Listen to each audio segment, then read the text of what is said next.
April 3, 2026. Port of Savannah, Georgia. 5:47 a.m. A CBP scanner technician named Rourke was running a new mass spectrometry backscatter unit across a randomly selected pallet of ceramic ballistic plates. Routine sweep. 40th pallet of the morning shift. The manifest read clean. The X-ray signature read clean. The humidity in the inspection bay had been running high all week from a system pushing off the Atlantic, and the overnight shift had logged 2 equipment recalibrations before Rourke's team took over at 5. None of that mattered. Then the scale registered a 4-gram variance on one plate. 4 grams, less than a teaspoon of sugar. Rourke flagged it. His supervisor told him to reweigh and move on. Rourke reweighed. The variance held. That 4-gram number would eventually unravel a $276 million cocaine pipeline running through one of the busiest container ports on the East Coast. A concealment method, so technically refined it had survived 19 months of routine inspection without a single detection. The company on the manifest was Sentinel Ridge Tactical Supply, a Georgia-registered importer of ceramic ballistic armor plates. On paper, unremarkable. 3 active contracts with regional private security firms, 1 account with a county sheriff's training academy, monthly shipments of level 4 plates from a ceramics kiln outside Guayaquil, Ecuador. The kind of line CBP inspectors see dozens of times per shift at a major container port. Tactical gear import. Standard manifest, standard chain of custody, standard weight, until that morning. Federal agents later pulled the corporate paperwork on Sentinel Ridge, a Georgia registration, a warehouse address on a waterfront access road 2 miles east of the main container terminal, a phone number that rang an answering service. Surveillance footage from an unmarked police sedan showed the listed office suite, a shared workspace facility near the Savannah airport, with no visible staff, no regular deliveries, no sign of freight operations. To every CBP inspector walking the terminal, to every freight forwarder who had ever processed a Sentinel Ridge manifest, it looked like any other small business import operation. If you've ever looked at a shipping manifest and wondered how anyone could hide anything inside something as dense and regulated as ballistic armor, imagine spending 2 years studying the manufacturing process specifically to answer that question. That is what Milo Crine did. Crine was 41 years old, a credentialed ceramics engineer from outside Charlotte, North Carolina. He had spent 11 years in legitimate armor manufacturing, including a contract production stint at a facility with a Department of Defense material certification. He knew the alumina oxide composition of level 5 plates. He knew the kiln temperatures, the curing cycles, the density tolerances that CBP backscatter units were calibrated to accept as normal. And he knew one thing most people outside the industry didn't. A second kiln firing at the correct temperature would reseal a modified core so completely that the resulting X-ray signature was indistinguishable from an unmodified plate. He had adapted the method from a legitimate armor manufacturing patent. The patent described a resealing process used to correct structural microfractures in production plates.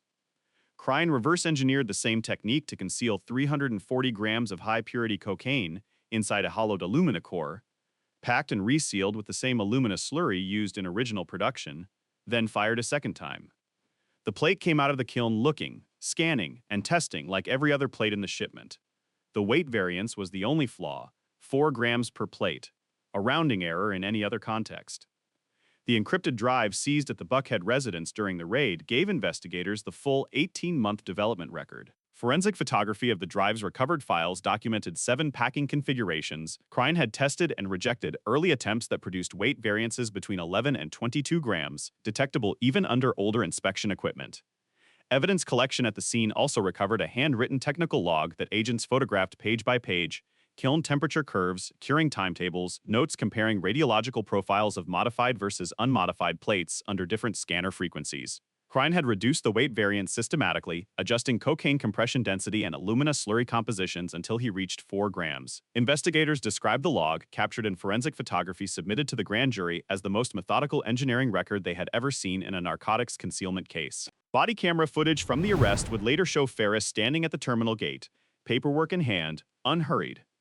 He had been meticulous. He had been almost right. Sentinel Ridge Tactical Supply had been operating since October 2024. The company held legitimate contracts, filed accurate tax returns, and maintained a functioning storefront presence in Savannah. The owner of record was a man named Dale Ferris, a name that would later appear on a federal indictment alongside Milo Crine and 37 other individuals. Dale Ferris was 53 years old, and the task force surveillance footage made his expertise visible in every frame. A former logistics coordinator with 8 years working freight at a Brunswick brokerage, he moved through the terminal the way inspectors move, unhurried, deliberate, familiar. Dash camera footage captured him on the access road before each shipment, arriving on the CBP shift he knew would be running the longest queues. Body camera footage from Port Authority staff showed him greeting inspectors by name at the gate. He knew the informal rhythms of high-volume processing days, and surveillance video from the terminal showed him using that knowledge, timing arrivals, steering containers toward specific lanes. He used all of it. The Guayaquil operation was built around a ceramics kiln that produced genuine ballistic plates for export under an existing commercial license. The kiln ran 2 production lines, a legitimate line that fulfilled actual orders, and a second line where Krine's modification process was applied. Each modified plate was marked internally with a microscored identifier visible only under ultraviolet light. The identifier let the domestic receiving operation sort modified plates from genuine ones without opening the packaging. At the port of Savannah, Sentinel Ridge shipments moved through the import process without incident across 19 months. Manifests were accurate to the legitimate plates. The certificates of origin matched. The duty payments were current. A CBP inspector scanning a pallet would see dense ceramic material with consistent internal structure, because that is what the plates were, dense ceramic, with a sealed cocaine core that matched the surrounding material's radiological profile almost exactly. Almost exactly. 4 grams off. The detail that stuck with investigators later wasn't the scale of the operation. It was the specificity of the failure point. Krine's process was technically sound in every dimension except one. The cocaine packing inside the hollowed core displaced a volume of alumina slurry that couldn't be fully compensated by the resealing process. The plate weighed 4 grams more than a standard unit of the same dimensions. Across the entire production run, every single modified plate carried that same 4-gram signature, 19 months. Thousands of plates, not one detected. Then CBP acquired the mass spectrometry backscatter units. The new scanner generation had been deployed to the top 8 U.S. container ports starting in November 2025, part of a port security hardware upgrade following an unrelated interdiction in Houston. The units were more sensitive than the previous generation and included a gravimetric baseline function that flagged weight variances against manufacturer specifications stored in a database. The Savannah unit had been operational for 11 days when Rourke's pallet came through. If you want to understand how a 19-month operation ends, not with an informant or a wiretap, but with a scale reading, that is it.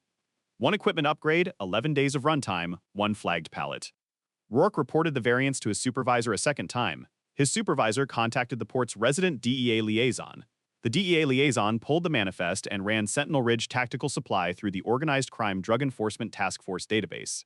The agent ran Sentinel Ridge through the database on the surveillance monitor wall. No prior flags, no associated subjects. The screen showed a clean record, but Milo Crine was. His name appeared in a 2022 DEA intelligence report as a peripheral associate of a Charlotte-based distribution network that had been investigated but not prosecuted. Her connection was thin. One mention in a surveillance log. Nothing actionable.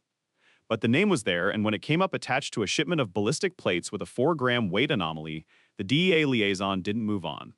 She picked up the phone and called the Atlanta Field Division. The DEA liaison's name was Special Agent Tamara Wycliffe. She had been assigned to the Savannah port rotation for 14 months at the time of Rourke's flag, a posting she had requested after 2 years in financial crimes work in Atlanta. She later said in a court declaration that the crime connection in the 2022 report was the kind of peripheral association that, on any other morning, might have warranted a single follow-up call and a closed flag. What made her hold wasn't the strength of the connection, it was the engineering specificity of what she was looking at. She had processed narcotics concealment cases involving furniture, food products, industrial equipment, and automotive parts. She had never seen a concealment method that required a second kiln firing. The technical deliberateness implied by the weight variance was what kept her on the phone to Atlanta. She was right to hold. What came next was 7 months of operational silence. DEA's Atlanta Field Division assigned the case to a joint task force that included Homeland Security Investigations and the CBP Office of Field Operations. The case file was designated Operation Plate Zero. No press, no leaks. The pallet Rourke flagged was processed normally, cleared through customs, and released to Sentinel Ridge's Savannah warehouse. A tracker had been placed inside the packaging. The investigators needed to map the domestic distribution network before they could move. Arresting the Savannah end of the operation would alert the Guayaquil kiln and every downstream contact. The goal was to identify the full structure, the sorting operation, the distribution hubs, the end buyers, and take it down simultaneously. During the weeks following the initial flag, federal agents ran parallel work streams captured across dozens of surveillance feeds and evidence logs. HSI financial analysts worked from banking documents tracing 3 business accounts at 2 regional banks and a 4th account at a Savannah credit union opened under an unconnected name. Phone analysts, working from court-authorized orders, mapped a contact network across 47 numbers in 8 states. Call record printouts spread across the surveillance monitor wall at the task force's command post. A separate team worked corporate registry documents pulled from freight invoices and port filings. That open-source research eventually surfaced 9 shell company names that would appear in the federal indictment's financial conspiracy counts. One of the more methodical pieces of the early investigation involved the Guayaquil kiln itself. HSI's International Operations Unit quietly contacted Ecuadorian customs authorities through a mutual legal assistance channel to pull the kiln's commercial export records for the preceding 24 months. The records confirmed 19 shipments to Sentinel Ridge, matching the port of entry dates at Savannah. They also confirmed a pattern legitimate plate orders from the kiln's other customers showed weight per unit figures consistent with manufacturer specifications. Sentinel Ridge's shipments showed a systematic per plate weight figure 4 grams above the same baseline.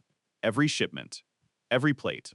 The Ecuadorian records alone didn't constitute evidence of the modification process, but they confirmed that the 4-gram variance wasn't an artifact of handling or measurement error at the Savannah end. It originated at the kiln. I spent time reading through the case timeline, and one decision in particular stands out: the choice to let 3 complete shipments move through the port uninterrupted after the initial flag. 3 shipments. Roughly 4,000 plates per shipment. That was the calculated risk the task force accepted to build the distribution map. Each of those 3 shipments was quietly substituted. A DEA logistics team working with CBP replaced modified plates with dummy units before release. The substituted shipments were tracked from the port to the Savannah warehouse, then to a distribution hub in Duluth, Georgia, then onward to secondary storage facilities in Charlotte and Nashville.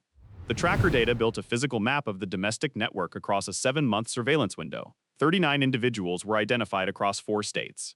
The sorting operation at the Savannah warehouse, run by a crew of 6, used ultraviolet scanners to separate modified plates from genuine ones before repackaging for domestic distribution. The UV scanning process took place in a rear section of the warehouse sealed off from the main receiving floor by a heavy rolling partition. Surveillance images captured through a fixed camera installed by the task force inside a ceiling junction box showed the partition being pulled closed within minutes of each Sentinel Ridge delivery arrival. The crew worked quickly and in silence. The whole sorting process for a standard pallet took under 20 minutes.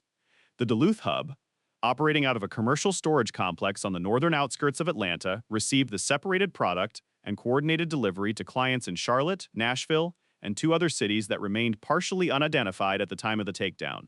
The Charlotte node operated through a chain of armor-rated storage lockers leased under shell company names. The lockers were rented to private security contractors as a legitimate business service. The cocaine product moved through the same lockers under the same shell company accounts, mixed with genuine tactical equipment to provide cover for the foot traffic. Here is what this case says about the current state of port interdiction. 19 months is not an anomaly. It is what a well-engineered concealment method looks like against the inspection technology that was available before November 2025. The method didn't fail. The equipment changed. What would you call that? Progress? Or a window we're still not sure we've closed? The task force had enough to move by late February 2026. The decision to proceed was made at the OCDETF national coordination level, which meant federal prosecutors in 3 districts were simultaneously preparing indictments. The operation was scheduled for the last week of March 2026, then pushed to April 3 due to a logistical conflict with a separate port security exercise that would have put additional CBP assets on the Savannah apron and potentially signaled to the Sentinel Ridge warehouse crew that something was different. The 20-minute delay cost the task force 1 target. Milo Crime, who had been under physical surveillance at a Buckhead residence in Atlanta, received a phone call at 5:51 a.m. on April 3, 4 minutes after Rourke's original flag had first been escalated through DEA channels back in September 2025. The call lasted 40 seconds. The surveillance team watching the residence noted that Crine turned off the lights in his ground floor office immediately afterward. He didn't attempt to flee. He sat in the dark for 11 minutes before the HRT breach team reached the front door. The 11 minutes were later reconstructed by investigators using the residence's internal security system logs, which Crine had not disabled. The logs showed no movement beyond the office door, no call placed from any device registered to the residence, no internet activity from the residence network after 52 a.m. He sat. Whether he was calculating options, resigning himself, or simply waiting was not something the logs could answer. When the breach team entered, he was in the same chair, in the same position, hands flat on the desk surface as though he had placed them there deliberately and not moved them since. On the encrypted drive recovered from a floor compartment beneath the desk, investigators found the full technical log for the plate modification process. 14 months of encrypted communications with the Guayaquil kiln operator, financial records showing Crine's share of the network's revenue distributed across 4 accounts under 3 different names, and a single folder of photographs. The photographs were images of the production line in Guayaquil with the kiln, the modification stations, the finished pallets staged for export. Krein had documented his own operation with the same precision he had applied to the engineering development. Investigators later said the photographic record was more complete than what they had assembled through 7 months of surveillance. Investigators never identified who made that 51 a.m. call. The number traced to a prepaid handset purchased in Charlotte that had made 4 calls in its entire operational life. The first 3 had been to numbers associated with the Charlotte storage locker network. The 4th was to Krein. That number is still open. April 3, 2026. The operational window opened simultaneously across 4 locations at 6:02 a.m. At the Port of Savannah, K9 units cleared 11 shipping containers on the port apron while HRT staged at the Sentinel Ridge warehouse on the waterfront access road. The warehouse breach was complete in under 4 minutes. 3 individuals inside offered no resistance. A 4th was found attempting to disable the warehouse's CCTV server. At the Duluth distribution hub, 12 agents from the Atlanta Field Division executed a no-knock warrant at 6:03 a.m. The facility had 6 occupants. All 6 were detained without incident. A false wall panel behind the main storage rack, accessed through a pressure release mechanism in the baseboards, concealed a secondary compartment containing 14 kilos of processed cocaine that had not yet been sorted for distribution. At the Charlotte storage locker facility, 8 agents executed simultaneous entries across 3 separate locker units leased under different shell company names. The entries were coordinated to within 30 seconds of each other to prevent any occupant from alerting the others. 7 individuals were detained. A floor safe inside one of the units contained $14.2 million in cash. At the Buckhead residence, the HRT team entered at $6.2 million in cash. At the Buckhead residence, the HRT team entered at 6:09 a.m. Milo Krein was seated in the ground floor office with his hands on the desk. He said nothing. He was taken into custody without incident. Across the 4 simultaneous operations, 39 individuals were arrested. On the Savannah port apron, CBP agents processed 2,388 unopened plates from 3 incoming container loads. Of those, the task force recovered 812 kilos of cocaine packed in modified cores. At a purity level later confirmed by DEA lab analysis at 94%, the street distribution value of the recovered product reached $276 million. The $14.2 million in cash recovered from the Charlotte storage unit was a fraction of the estimated total revenue the network had generated across its 19 months of operation. Financial investigators identified at least 3 offshore accounts linked to shell companies, registered in the British Virgin Islands and Panama. At the time of the indictment, those accounts held a combined balance that federal prosecutors declined to confirm publicly. The funds remain under international asset recovery proceedings as of this writing. The Guayaquil kiln was referred to Ecuadorian federal authorities. 2 individuals at the kiln were detained by Ecuadorian police on April 5, 2026. The kiln owner, identified in U.S. court documents as a co-conspirator, was not present at the facility at the time of the Ecuadorian operation. His location as of August 2026 is unknown. Here's an unpopular opinion. The 19-month detection gap is not primarily a failure of individual inspectors. It is a funding and procurement failure. The mass spectrometry backscatter units that broke this case were available to CBP 2 years before they were deployed to Savannah.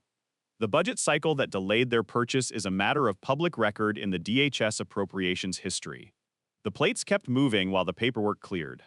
Milo Krein was charged with drug trafficking conspiracy, importation of a controlled substance, and money laundering in the Northern District of Georgia. The maximum exposure under the federal indictment is life imprisonment. Dale Ferris, the listed owner of Sentinel Ridge Tactical Supply, was charged with the same counts plus conspiracy to commit money laundering. Ferris's defense team has indicated he intends to cooperate with federal prosecutors. 37 additional defendants face trafficking and conspiracy charges across the Northern District of Georgia, the Western District of North Carolina, and the Middle District of Tennessee. The case gave DEA its first documented instance of dual-fired ceramic concealment on the East Coast. The technical detail of the method, including the alumina slurry resealing process adapted from the legitimate armor manufacturing patent, has been distributed to every CBP field office with instructions for gravimetric baseline calibration against the specific plate specifications used in Krein's production run. Every backscatter unit at the top 8 U.S. container ports was recalibrated within 72 hours of the April 3 takedown. The operation is dismantled. The Guayaquil kiln is shuttered. Krein is in federal custody. The person who made the 5-tail flower mock in Jeffrey. The offshore accounts remain frozen but unclaimed, and the demand that built a $276 million cocaine pipeline through ballistic armor plates is still there. It doesn't need a ceramics engineer to find another method. It just needs time. If you want to know how long the next method survives before detection, Drop your prediction in the comments. We read them all. Subscribe now. The next case involves a concealment method the lab team called the most technically advanced they had seen in a decade.